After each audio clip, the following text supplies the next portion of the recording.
Gemini, hello there, my beautiful friends. We're going to do your general tarot reading for early November 2023. Thank you so much for joining me today. You know I appreciate each and every single one of you. So let's get right down to business as always and start you off with an oracle card here, just so we could dip our toes in the energy and see what's going on for the lovely Geminis. I hope you're all doing fabulous and fantastic, my friends. Let's get it going. My guides and spirit team, talk to me. What do we have for the Gemini collective? As we're in early Scorpio season, and yeah, we're just going to take a real quick look at this first card, then we'll get into the full reading itself. At the very end, I'll pull you a bonus card from the Shadowland Tarot, just to see what might be in the shadows or what shadow work you can lean in on, which is always interesting. But let's rock and see what we got for my Gemini friends. Let's see what's happening, my guides. Talk to me. What's up with the twins here? What's going on with the twins? Thank you. Oh, all right. There is a extremely analytical type of energy we have around you, which makes sense. Air signs are very much intellectually gifted, and this card is like zeroed in. So like your mind could be working either a million miles a second or in a very, very sharp way. This to me is a very positive card, and there's a lot of nuance and symbolism linked in there, but we'll talk about it in a moment. Before we do though, if you're new here, I'll be speaking about the November subscriber surprise towards the end, so you might want to check that out. Also, if you could kindly illuminate that like button by tapping it right on its third eye, you know I'd greatly appreciate it. But enough of the promo, into the reading, let's talk about it. So, as far as imagery goes, we see this monkey here. It's dressed up as Shakespeare. It's holding a skull, contemplating its own life in front of a typewriter. There's all sort of like signs and signals to intellectual capacities, like with the binary code in the background. So this does remind me of the Ace of Swords a little bit, like someone's analytical abilities or intellectual abilities. I will say this, your mind is either a big focus, whether you're thinking a lot, you got a lot on the mind, or this is very, very good for problem solving. Okay, so for a lot of Geminis in this time, if you're going through issues, problems, tough situations, problem solving could be a very big strength. If not, your mind just might be going quite a bit. But to me, this is just very straightforward, honest, and shrewd, right? Very similar to the King of Swords, Queen of Swords. I do like this. If you're cross-watching for a Gemini, okay, like you're not going to be able to get nothing past them in this time. That's like a big thing when we have this. It's like 2 steps ahead, 3 steps ahead intellectually. I'm not ragging on anybody here. I'm just saying, like, with the way this energy is going and how sharp this mind is, it's like, all right, well, just be straight up in this time with your Gemini, because like they're seeing things from all perspectives. That's a good card, okay? But let's get into tarot. And yeah, I always say the first card, it doesn't make or break the reading. It's just a footnote. But yeah, it's so much mental energy there. Let's get you 3 tarot cards in the upright, then we'll get into the juicy intuitive stuff. So let's shuffle it up here one time for the Geminis. And while we do, let's talk about last week's reading. Now, it was titled An Important Talk. Now, last week's reading was highly centered on communication. Like there were multiple alignments of the importance of communication or an important talk that needs to be had. So for a lot of you, that energy could still bleed over into this week. There might be certain talks or conversations that you need to have with individuals here. Okay, like a talk of importance or something you deem important. Like that was all over the place. So we'll see if there's still communication in this week's spread. As you know, energy is very fluid, never set in stone. So only take this how it hits for you, because we could be seeing your vibe or somebody else's, right? Maybe someone else just wanted to have a chat with you. But let's see what's happening for the Geminis, my guides. Let's get 3 cards. Like it didn't feel tough, but it did feel important. I will say that. Okay, yeah, here's more of this mind. So it's not as sharp as that first oracle card, but the 4 of Cups is the 4 of Cups nonetheless. So there is so much energy involving the inner world here. All right, there's a lot of inner intensity already. Let's get some more cards. Maybe we'll get other things. Queen of Wands. Okay, there's some confidence here as well. You might be linked to a fire sign when she shows up. Okay, I like the Queen of Wands energy.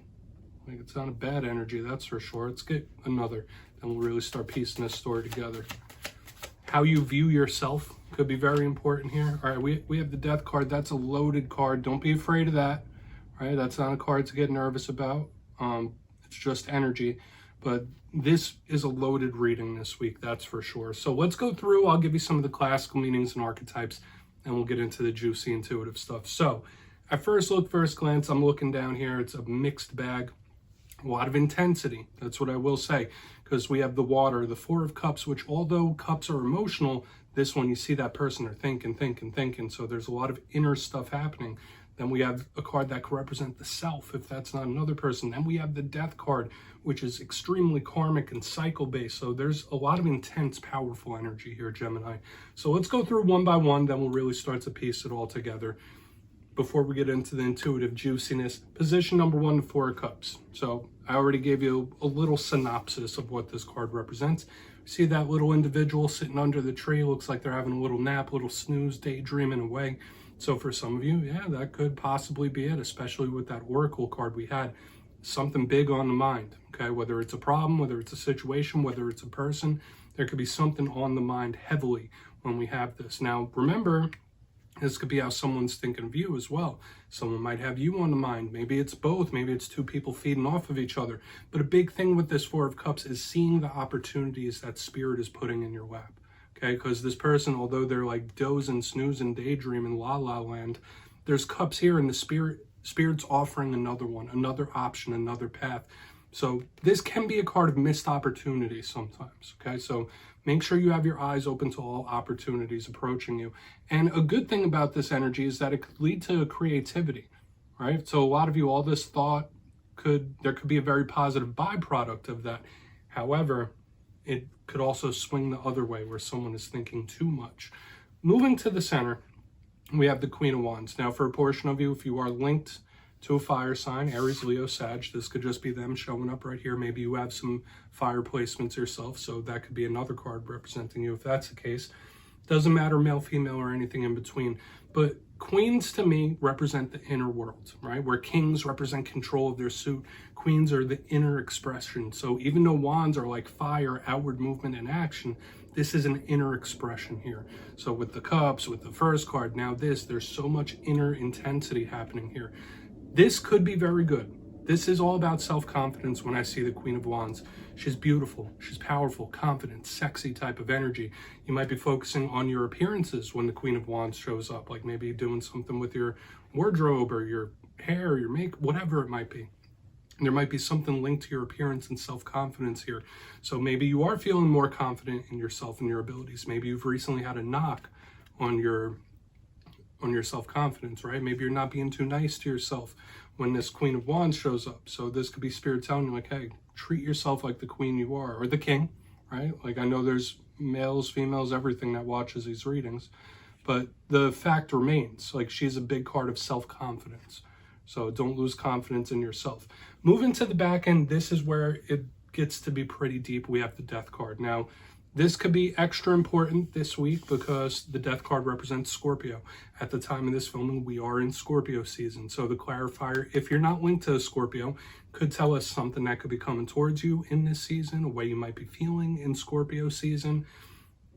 But this card is more about rebirth, right? Like, yes, it could be endings. A lot of readers just see the Death card and they're like, yeah, it's an ending, it's over, that's it.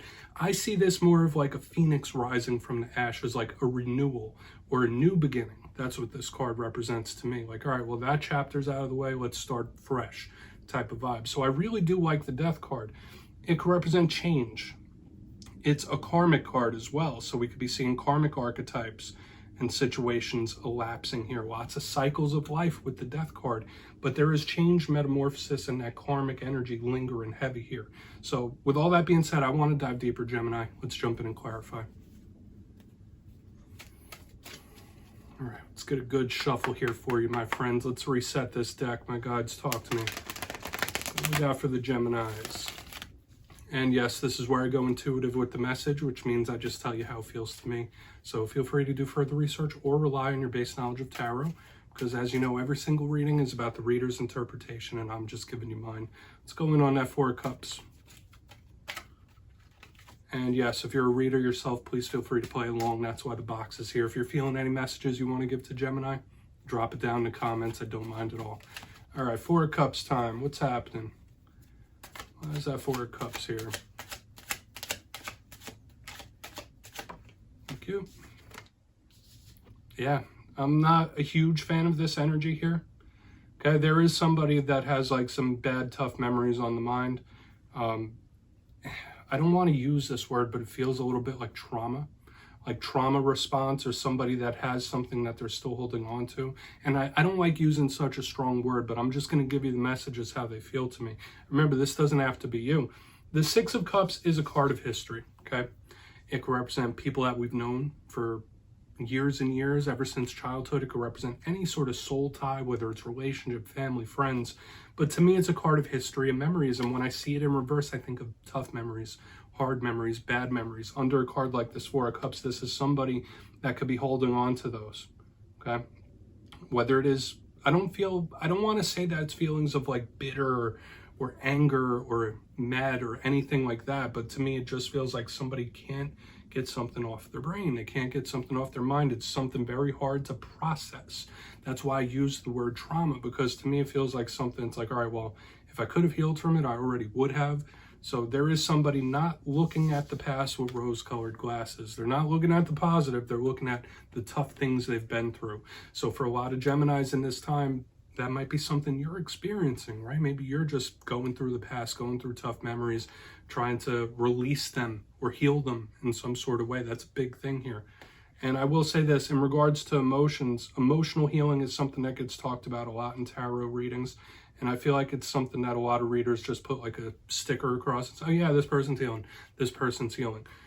There's different ways of healing, right? I don't want to go off on too much of a tangent. When it comes to physical healing, we know it's rest, recuperation, feeding your body what it needs.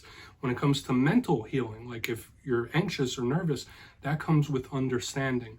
When it comes to emotional healing, it's about acceptance. That's what's at the root of it. But let's keep moving over. I don't want to go off on too many tangents. Let's see why that Queen of Wands is here. Needless to say, somebody is still holding on to something here. So why is that Queen of Wands in the mix? Thank you. Can't move on from it. Okay, we have the Judgment card in reverse here, karmic as well. This could be someone that hasn't fully learned this lesson just yet, or they haven't fully incorporated it or processed it, so they can't move to that next cycle. That's a vibe I'm picking up here heavy with Judgment in reverse. Now, I will say this, there's beautiful angelic energy here. There is protection. So just know, if you're going through tough times or dealing with things or trying to work things out, Spirit could be telling you, like, hey, you are protected, you're guided, and you're loved. But when I see it in reverse underneath a card like this Queen of Wands, like somebody has taken a ding and there's something that somebody's not letting go of. And it's very difficult for them to move past it. And we saw it right here in the front end. Okay, now, we'll probably see on the back end with the Death card, whether it is an ending, whether it is something karmic or something that somebody's holding on to in a heavy way. But I will say this, with two of the most powerful karmic cards in this spread and a card of history, there is something from the past that somebody like really needs to work through, and they're having a difficult time doing it. Can't move forward, can't move on, can't move past it. That's just the vibe I'm picking up here. Could it deal with the overthinking like we were seeing a little earlier in the spread? Possibly. I don't want to say it's anxiety or nerves just yet, but this is an issue. All right, this feels like an issue, which we all deal with things like this from time to time. Death, I mean, the Judgment card in reverse underneath the Queen of Wands could tell us that somebody just needs a little bit of time as well. Okay, so take that for however it hits. It's like somebody's like, all right, I need to take a little break here. I need a little rest. I need a little recuperation. I need some time. Okay, so let's move over to the Death card. Then after Death, we'll do a quick little recap before we get into the Shadow card. That's a little bit of a serious reading this week, Gemini. So let's see why Death is here before we press forward. There's something being hung on to. Why is Death here? Thank you. All karmic. Okay. Something could have ended that you didn't want it to. Or that's how somebody's feeling, like karmic cycle has closed out, something ended, something came to a conclusion, and it's like, yeah, I wasn't ready for that. I wasn't ready for it, or I didn't want it to end like that. Like, I'm getting these vibes of people saying, like, there's unfinished business here. So I do see the energy of a karmic ending, because half of the spread is karmic energy. Okay, I'll say that with Judgment, with the Seven of Pentacles reverse, with the Death card. Now, I will say this, with the Seven of Pentacles reverse, this does speak about time continuing to move on, right? Whether we've dealt with something, whether we haven't, whether this person has let it go, whether it hasn't, time is going to continue to press forward one way or another. That's something we can't control as human beings. But the big vibe I'm picking up here, if this isn't showing us the karmic ending that somebody is still dealing with and working through, it's a little bit of heavy, tough energy to deal with. I'm gonna keep it real with you, my friends. It really is. Those karmic energies, and the vibe I was getting is yeah, this ending, it's I didn't want it to go that way. I didn't want it to happen that way. And there's this unfinished business type of energy here lingering on the back end. So let's go through and do a quick recap. I don't want to beat a dead horse. The message is what it is. Obviously, if this doesn't hit for you, check your other alignments. It's all good. But before we get into the shadow card here, Gemini, if you kindly look in the box, in position number 1, we do have the 4 of Cups and the 6 of Cups in reverse. And I went on a whole spiel about healing and how do you heal the body, the mind, the emotions. But this is somebody looking on the past with a little bit of negativity. Now, this could be all one person. This could be multiple people sharing things and mirroring each other. That could be an absolute possibility. But this person is thinking back on the past and it's yeah. And it felt a little traumatic. Okay, somebody feels like they've been through the ringer here. Moving to the center, we have the Queen of Wands with Judgment in reverse. Somebody that can't move past something, can't move on from something. Is having a big difficulty doing that. But another thing I was picking up was someone feeling all right, well, I need a moment. I need a second. I need to process. I need a little bit of a break here. That's a vibe I was picking up, which is fine. Moving to the back end, we have the Death card with the 7 of Pentacles in reverse. Karmic ending energy is all over the place on the back end here. I did speak about life and time continuing to move forward, whether we wanted to or not. And it is showing up all over the place here. But all these karmic archetypes, it is strongly in this spread, and half of it. And I was getting an unfinished business vibe or somebody who regrets the way something ended. Okay, it's all over here. So please take a screenshot of that, Gemini. Let's see what's in the shadows for you. I'll shuffle it up and see what's in the shadows for Gemini. That was a little bit of a heavy reading. Okay, so I hope you're not going through too many tough things, right? Let's see what's in the shadows for Gemini. And yeah, we're just going to get one card here, whether it's something within you, whether it's something you don't quite see. I feel like this is a nice thing to do. Oh, and yes, if you've made it to this point in the reading, please feel free to check out channel memberships. I'll put a link for it down in the comments below. I'm adding another tier in there. It's only a couple bucks for people that want the membership badges and the zodiac emojis. So no pressure. Let's get you a shadow card. Gotta mention it, right? Let's see what's in the shadows for you. Thank you. Okay, 4 of Swords, recuperation. Yeah, this is somebody that needs some rest here when we have the 4 of Swords, especially as a shadow card. So there may be something you feel like it's been lingering forever or something that's going to take a long time. That could be a possibility when this shows up in the shadows. But the 4 of Swords to me is a couple of things. One, this could be Spirit asking you to really connect with yourself and your inner voice. Maybe spend some time in meditation, and deep state meditation is a big possibility when the 4 of Swords is in the shadows, but it is a card of rest and recuperation. So I would take this seriously, whether it's your body, whether it's your mind, whether it's your emotions and soul. There needs to be recovery after times of stress. Okay, that's a big thing we're picking up here, Gemini. So do with that what you will, my friends. That's what I have for you this week. Don't click away just yet, though. I'm going to give you the details of the November subscriber surprise. If you got your name in for the October subscriber surprise, the winners will be in the community tab after this week's fire and air readings. But for November, we're bringing back winner's choice. 2 lucky subscribers will get to pick a deck of their choosing up to $40 US. So if you'd like to get your name in for that, it's 2 simple things. As always, my friends, first, you must be subscribed. And second, let me know down in the comments, out of all the zodiac signs, which one do you think is the most fun? Which one do you have the most fun with? And yeah, after that, you'll be entered to win. And at the end of November, I'll pick the winners at random as usual. My friends, much love, and I'll see you soon.